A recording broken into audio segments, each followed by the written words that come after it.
बिस्मिल्लाहिर्रहमानिर्रहीम। आज जो हम बात करेंगे वो स्टैंडर्ड नॉर्मल डिस्ट्रीब्यूशन यानी जी डिस्ट्रीब्यूशन के बारे में बात करेंगे, क्योंकि अभी तक जितनी भी चीज़ें हमने पढ़ी, चाहे वो एम्पेरिकल रूल हो, चाहे वो मीन और स्टैंडर्ड डिविएशन का कॉन्सेप्ट्स हो, चाहे वो मेजर ऑफ सेंट्रल टेंडेंसी हो या मेजर ऑफ वेरिएशन हो, तो ये सारी चीज़ें इसकी प्रिपरेशन के लिए थी। और यहाँ से हम एक्चुअली जो स्टैटिस्टिक्स की बुनियादी कैलकुलेशंस होती हैं और यहाँ पे जो स्टैटिस्टिक्स के टेबल यूज़ होते हैं वो हम इस यहाँ से इस्तेमाल करना शुरू कर देते हैं।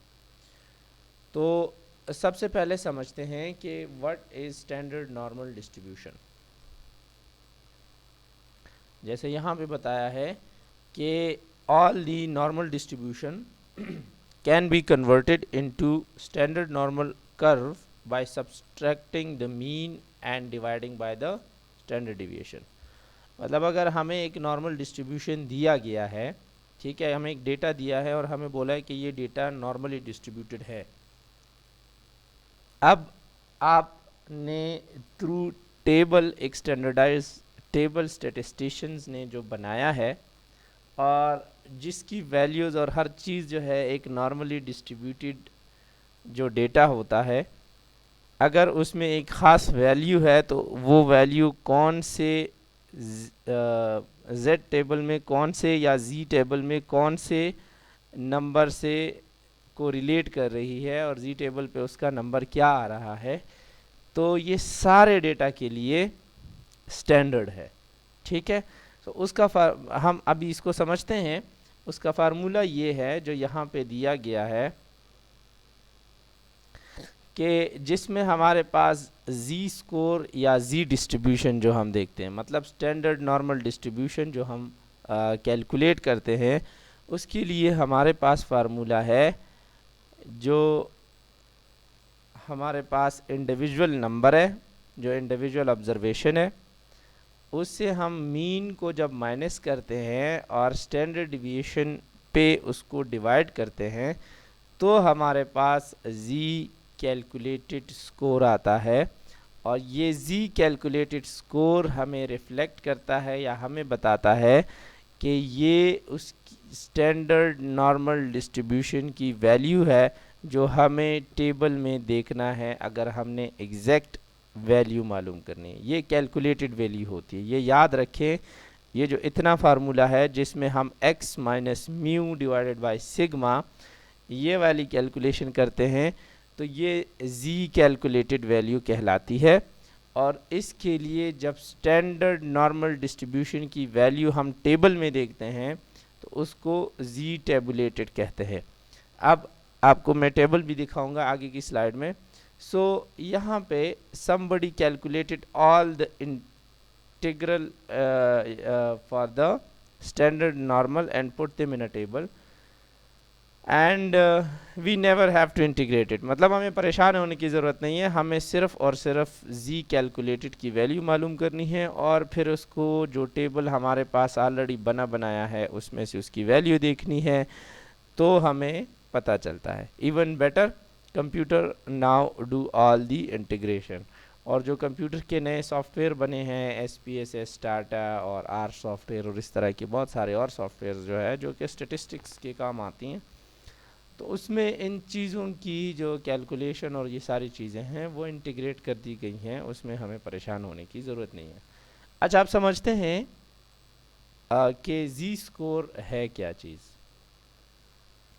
तो ये जो जी स्कोर है ये हमें एक्चुअली, हमने जैसे एम्पेरिकल रूल में 3 स्टैंडर्ड डिविएशन की बात की कि एक फर्स्ट स्टैंडर्ड डिविएशन होता है अगर तो मीन आपके पास एक नॉर्मल डिस्ट्रीब्यूशन कर्व है, तो आइडियल सिचुएशन में बुक्स हमें बताती हैं कि मीन हमारे पास 0 होगा आइडियल स्टैंडर्ड नॉर्मल कर्व में, और मीन 0 होगा तो स्टैंडर्ड डिविएशन 1 होगा। तो मतलब first standard deviation 68%, second standard deviation 95% और थर्ड स्टैंडर्ड डिविएशन 99.7%। अब अगर कोई आपसे उठ के पूछे कि 49% फला डेटा में जब मैं फर्स्ट स्टैंडर्ड डिविएशन में 49% की बात करता हूँ तो उसमें कितने लोग आते हैं, या कितने लोग जो है वो मेरे पास फर्स्ट स्टैंडर्ड डिविएशन के अंदर, ये 49 मैंने दोनों साइड का बताया 68 का, एक साइड का जो 34.1% है या 34% है, उसमें 23% जो एक साइड से मतलब पॉजिटिव या राइट साइड पे इतने लोग हैं, ये कितने परसेंट बनाते हैं, या 23% कितने लोग बनाते हैं। तो इसको समझने के लिए हमारे पास ये स्टैंडर्ड नॉर्मल कर्व है और ये हमें बताता है, it tells us how many standard deviation there are between the selected score, जो कि specific value हमें x के फॉर्म में specific observation दी गई होगी, and the mean, मतलब mean और specific score के बीच हमारे पास कितने standard deviation होंगे। ठीक है, ये z स्कोर का असल मकसद है हमारे पास। इसको हम ग्राफिकली भी समझ लेंगे, लेकिन उससे पहले ये आपके पास जो स्टैंडर्ड नॉर्मल डिस्ट्रीब्यूशन का इस तरह का एरिया होता है उसका ये टेबल है जी स्कोर जिसको कहते हैं। ठीक है, और इसके मालूम करने का तरीका ये है कि पहले दो डिजिट जो आपके पास जी स्कोर के आते हैं, पहले दो डिजिट, तो आपने वो इस कॉलम में देखने हैं। ठीक है, फॉर सपोज एक वैल्यू आपके पास आई 1.47, तो पहले आपने जो पहले दो डिजिट है ये 1.4 में आपने देखने हैं। ठीक है, और फिर दूसरा आपने ये 7 में देखना है, क्योंकि 1.0 की जगह 4 आ गया, और फिर जो 7 की वैल्यू आती है ये हम इस 7 में देखेंगे। ठीक है, इस रो में देखेंगे।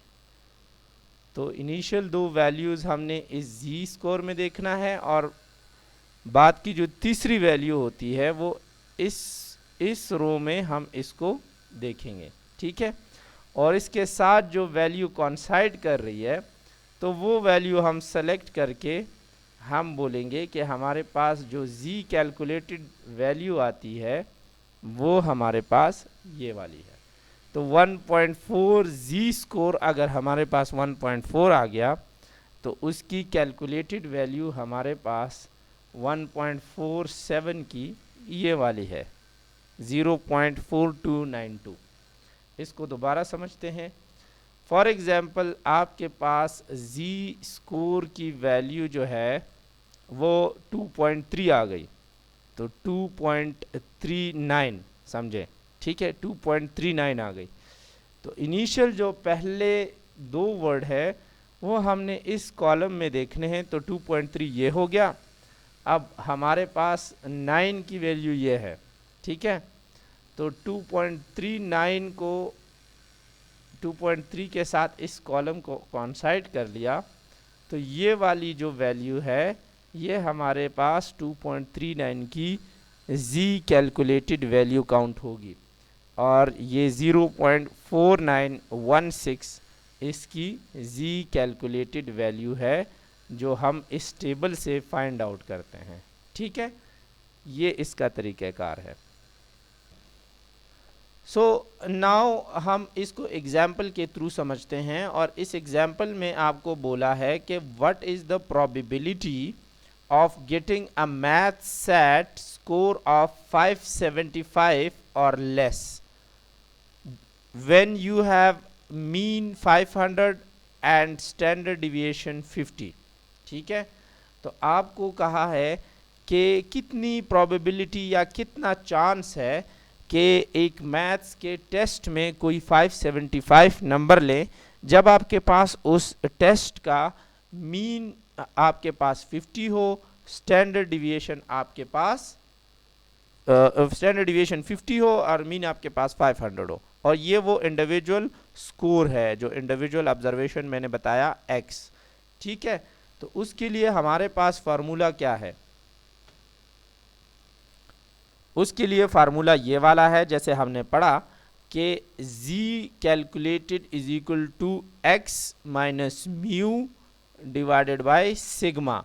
तो अगर आप देखें यहाँ पे आपके पास x की वैल्यू ये हो गई, म्यू की वैल्यू ये हो गई और सिग्मा की वैल्यू ये वाली हो गई।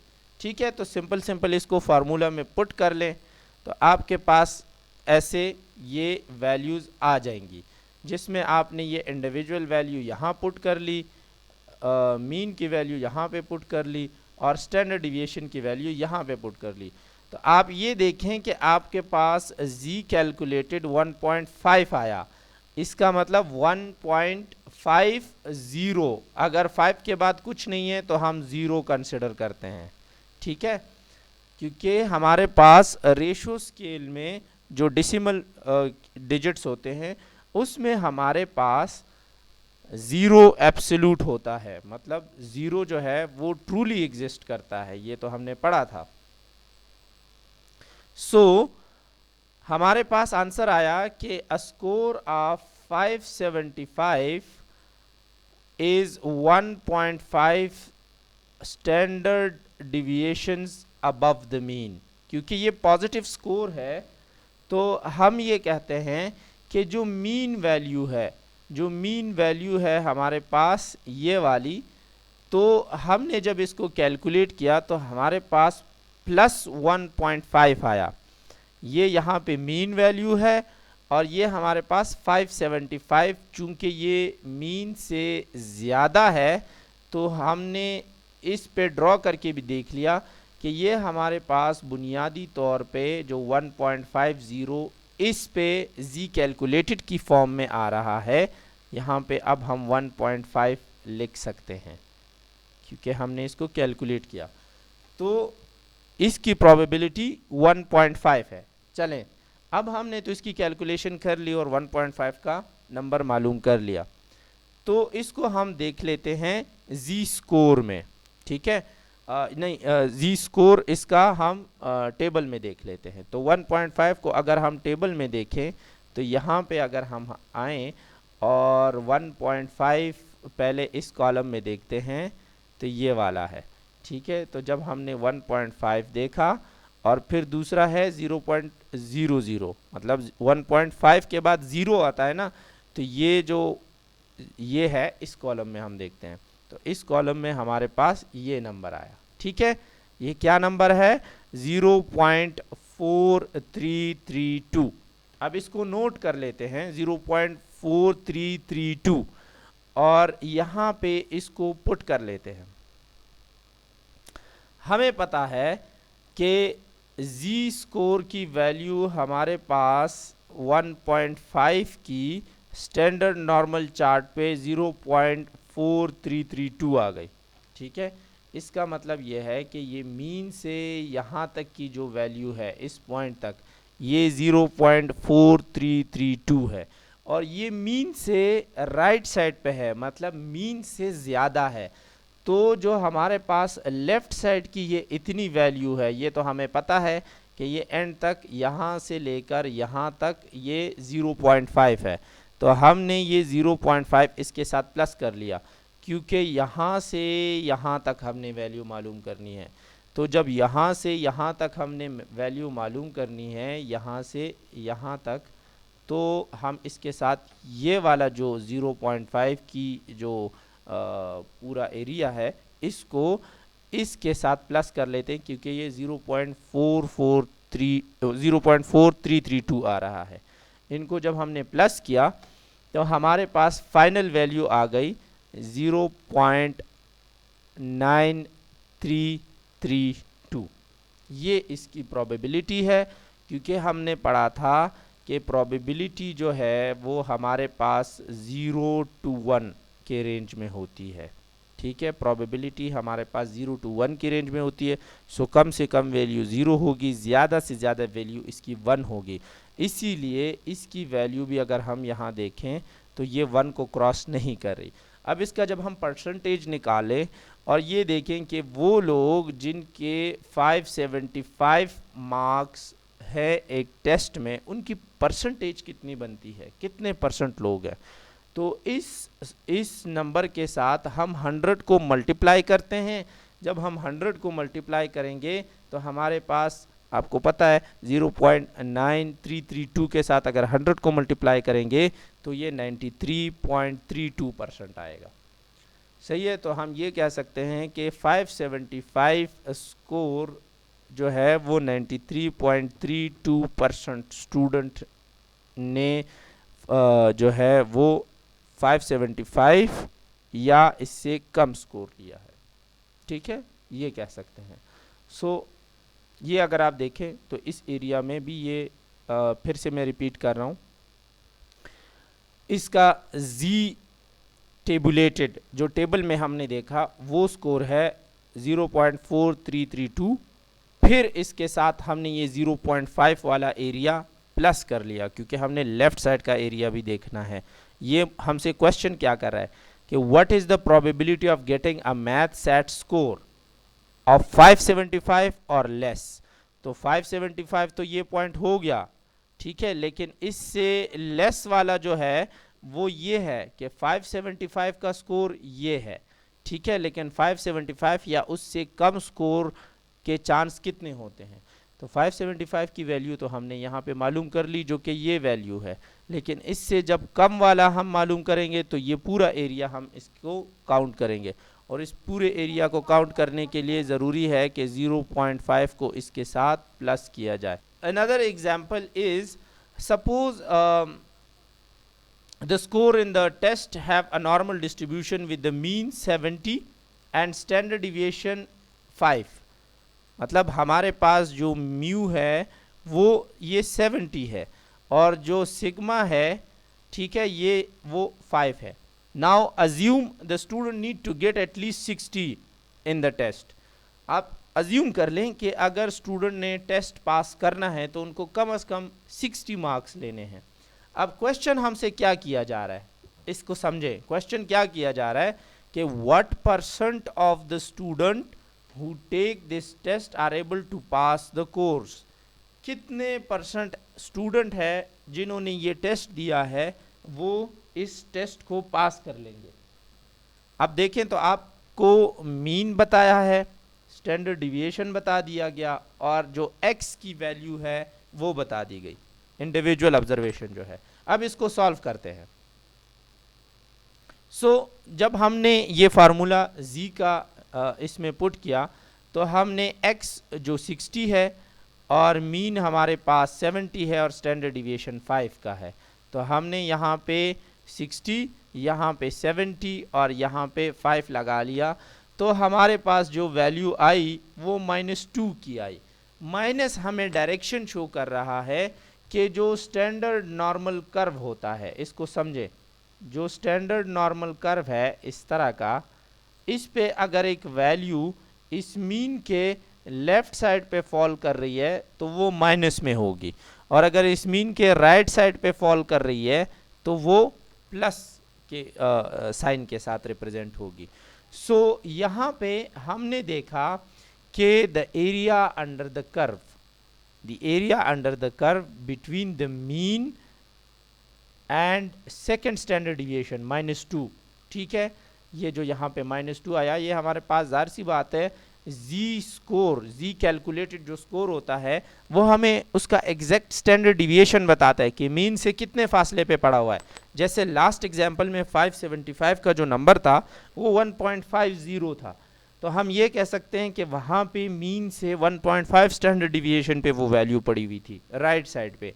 यहाँ पे -2 है तो हम कहते हैं कि ये मीन से -2 स्टैंडर्ड डिविएशन पे ये वैल्यू पड़ी है। तो जब हम -2 की जो करस्पॉन्डिंग वैल्यू जी टेबल में देखते हैं, अभी हम देखेंगे, वो ये वाली आ गई 0.4772। तो चलें अब इसको देखते हैं कि जी टेबल में क्या वाकई ये 0.4772 आ रही है। तो ये आपका जी टेबल है। अब इसमें देखें 2 की वैल्यू, आप देखें तो ये देखें ये आ गई आपकी 2 की वैल्यू, ठीक है। तो 2 की वैल्यू हमारे पास ये है, और चूंकि 2 के अलावा और कुछ नहीं तो हम 0.00 को कंसिडर कर लेते हैं, और इसमें ये वैल्यू करिस्पॉन्ड करेंगे 2 के साथ जो कि ये वैल्यू बन रही है तो हम देखते हैं कि 0.4772 की वैल्यू आ गई। जो 0.4772 की वैल्यू आ गई तो हमने इसको भी इधर लिखा था, देखें 0.4772 की वैल्यू ही 2 के सामने करिस्पॉन्ड कर रही है। And to the right side is 0.05, क्योंकि ये वैल्यू जो हमारे पास है ये लेफ्ट साइड को रिप्रेजेंट कर रहा है, ठीक है। और राइट साइड की तो 0.5 हमने अभी इसमें ऐड या माइनस नहीं की, तो हम उसको भी यहाँ पे कंसिडर कर लेते हैं कि चूंकि ये लेफ्ट साइड पे फॉल कर रही है और इसकी प्रोबेबिलिटी 0.4772 है, तो जो राइट साइड का 0.5 है, तो हम क्वेश्चन के हिसाब से हम क्या करते हैं, वी ऐड 0.4772 एंड 0.5, ठीक है, इन दोनों को ऐड कर लेते हैं और इसका आंसर हमारे पास आता है 0.9772। और तो हमें क्योंकि एग्जैक्टली जो लेफ्ट साइड इन्होंने कहा ये वैल्यू लेफ्ट साइड की आई हमारे पास, ठीक है, तो इस वैल्यू के बेस पे हमें पता है कि ये लेफ्ट साइड पे इसलिए फॉल कर रही कि एटलीस्ट इतने % स्टूडेंट या इतने मार्क्स अगर स्टूडेंट परसेंटेज में लेंगे तो वो पास हो जाएंगे, ठीक है। तो जो उससे ऊपर के राइट साइड पे जो लोग फॉल कर रहे हैं तो वो भी हमने ऐड करने हैं, क्योंकि वो तो पास हो ही गए हैं ना। मीन हमारे पास अगर 70 है, ठीक है, और हमने कहा कि एटलीस्ट 60 स्कोर लेना है अगर टेस्ट पास करना है, तो इसका मतलब मीन या ऑन एवरेज ज़्यादातर लोगों ने 70 स्कोर लिया है, ठीक है। तो हमने वो राइट साइड वाले लोगों को भी इसमें कंसिडर करना है, तो इसीलिए इसको जब हम 100 के साथ मल्टीप्लाई करते हैं तो हमें पता चलता है कि 97.72% स्टूडेंट जो है इन्होंने ये टेस्ट पास कर लिया होता है, ठीक है। ये देखें, इसको ग्राफिकली समझते हैं। फॉर सपोज आपको जो बताया है कि 60 मार्क्स एटलीस्ट लेने हैं, 60 मार्क्स लेने हैं अगर टेस्ट पास करना है, और मीन स्कोर हमारे पास 70 है, तो हमने ये 60 जो इंडिविजुअल मार्क्स थे और ये 70 जो मीन था, इसको स्टैंडर्ड डिविएशन पर माइनस किया तो 2 आया। क्वेश्चन क्या था, क्वेश्चन हमारे पास था कि what % of the student who take this test are able to pass the course, कितने % ऐसे लोग थे जिन्होंने इस टेस्ट को पास किया। तो वो लोग जो 60 या इससे ज़्यादा मार्क्स लेंगे वो पास कंसिडर होंगे। तो हमने यहाँ ग्राफ पे अगर आप देखें तो हमने यहाँ पे 60 को एक मार्जिन दिया था कि यहाँ से ऊपर जितने लोग हैं वो हम समझेंगे कि इन्होंने टेस्ट पास किया। तो ये इस कर्व के अंडर अगर हम देखें तो 60 एंड राइट साइड पे जितना भी एरिया आ रहा है, ये वाला जो मैंने इसको कवर कर लिया, ये पास कंसिडर होंगे। तो हमने इन सब को अब कैलकुलेट करना है, उसकी परसेंटेज हमने निकालनी है। तो हमें पता है कि जो मीन हमारे पास है 70, ठीक है, तो इससे लेफ़्ट साइड पे जब हमने कैलकुलेट किया तो ये इसकी वैल्यू हमारे पास -2 आई, ठीक है। तो इस एग्जैक्ट पॉइंट की वैल्यू हमारे पास ये जो आ रही है वो ये है, ठीक है। अब मीन और उससे ज़्यादा का जो साइड है, जो राइट साइड है, वो तो हमें मालूम नहीं है, और हमें पता है कि ये साइड 0.5 के बराबर होती है। सो इसलिए 60 एंड अबव को कैलकुलेट करने के लिए जो यहाँ से यहाँ की वैल्यू हमने टेबल से निकाल ली, और यहाँ से यहाँ का 0.5 हमने इसके साथ प्लस कर लिया। जब प्लस कर लिया तो 60 एंड इससे अबव लोगों की परसेंटेज हमारे पास आ गई। सो 0.5 के इस साइड का जो वो है वो बुनियादी तौर पे हमारे पास 4772 है, 0.4772, और 0.5 उसके साथ ऐड कर लिया तो 0.9772 बन गया या 97.72। और हम कह सकते हैं कि इस टेस्ट को 97.72% लोगों ने पास किया। यहाँ पे कंफ्यूज नहीं होना, ये जो माइनस का साइन है जो यहाँ पे है और जो पिछले एग्जाम्पल में प्लस का था, ये हमें सिर्फ मीन के डायरेक्शंस को बताता है कि एक इंडिविजुअल वैल्यू अगर माइनस के साथ आ रही है तो मीन के लेफ्ट साइड पे होगी, और अगर इंडिविजुअल वैल्यू प्लस के साथ उसका स्कोर आ रहा है तो वो मीन के राइट साइड पे होगी। ठीक है, बाकी इसका एज सच और कोई इम्पोर्टेंस नहीं है।